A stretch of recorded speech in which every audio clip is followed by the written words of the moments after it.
Bayanihan ngayon ang mga rescue team sa pag-apula ng tinagurian nilang largest wildfire sa kanilang bansa, kung saan libo-libong mga gusali ang inabo ng sunog, habang Pope Francis muling nakaranas ng hirap sa paghinga.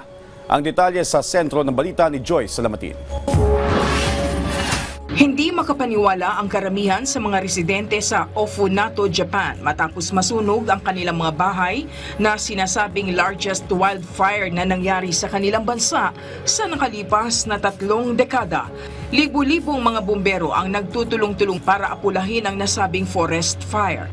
Ayon sa ulat, simula nung Huwebes, nasunog ang higit 2,000 ektaryang kagubatan sa lungsod na nagdulot ng pagkasira ng nasa mahigit 80 gusali.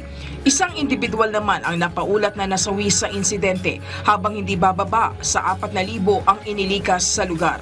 Ayon sa mga residente, naging mabilis ang pagkalat ng sunog dahil sa malakas na hangin. Sa ngayon, 16 na rescue helicopter ang nagpaparito para umaksyon sa malawakang sunog. Samantala, inanunsyo ng Vatican ang naranasang 2 acute respiratory insufficiency o hirap sa paghinga ni Pope Francis kahapon. Bunsod nila ito ng naipong plema sa bronchospasm ng Santo Papa. Ayon sa Holy See Press, 2 beses na rin itong sumailalim sa bronchoscopy para alisin ang bara. Nagpatuloy naman ang breathing therapy ni Pope Francis sa tulong ng non-invasive mechanical ventilator. Gayunpaman, tiniyak ng Vatican na alerto pa rin ang Santo Papa sa kanyang gamutan. Sa labas ng Gemelli Hospital kung saan siya naka-confine, walang tigil ang prayer vigil ng mga pari at madre. Gayon din ang pag-aalay ng bulaklak ng mga Katolikong nakikidasal sa mabilis na paggaling ni Pope Francis.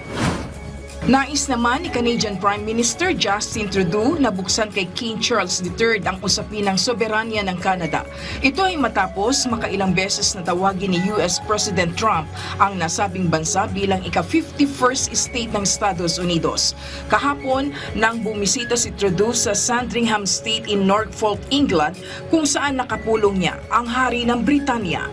Binigyan diin ng Canadian leader ang kahalagahan na mapangalagaan nila ang kasalukuyang kalayaan ng kanilang bansa. Matatandaan na isa ang Canada sa pinatawan ng dagdag taripa ng administrasyon ni Trump kung saan iginiit nito na hindi niya ito balak iatras pa. Sa Serbia, libo-libong mga mag-aaral ang nagprotesta laban sa pro-Russia governance ni President Alexander Vučić. Dala ang mga placard at kanilang bandera, isinisigaw ng nasabing sektor ang pagbabago sa kanilang pamahalaan. Nabatid na matagal nang nagpoprotesta ang mga Serbian student matapos ang trahedya sa isang istasyon ng tren noong Nobyembre na kumitil ng buhay ng 15 katao kung saan iniuugnay nila ang insidente sa umano'y katiwalian ng pamahalaan. Ayon sa mga estudyante, gusto nilang palakasin ang mga institusyon para sa mamamayan at hindi para sa mga nasa kapangyarihan. Joyce Salamatin para sa Pambansang TV sa Bagong Pilipinas.